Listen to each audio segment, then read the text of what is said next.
السلام عليكم ورحمة الله وبركاته. ازيكم عاملين ايه؟ يا رب تكونوا بخير ان شاء الله. النهاردة معانا طقم قطيفة ومعاه سرير بيبي بالجاكار. الطقم ده واخد 6 متر قطيفة و30 سنتي قطيفة بيج للفيونكة، الفيونكة اللي هي معمولة فايبر، ومترين ونص الجاكار اللي هو يعتبر معمول منه، اللي هو سرير البيبي اللي هو المهاد البيبي، واتنين كوشن جاكار، والرنر اللي على السرير اللي هو المفرش الجاكار اللي على السرير. السرير طبعا مقصوص 3 متر و20 سنتي. احنا طبعا بنعمله للسرير 120 مش سرير المتر، انا طبعا فرشاه على سرير متر بس احنا بنعمله للسرير 120.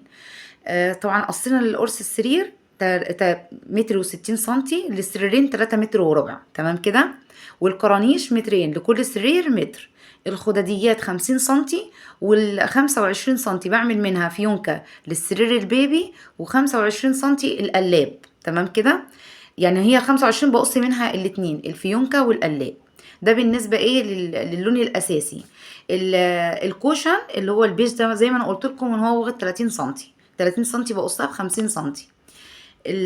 بالنسبة للجاكار، القماش الجاكار السرير البيبي بياخد متر، والكوشن المربع 45 سنتي في 45 سنتي، طبعا بعمل 2 كوشن.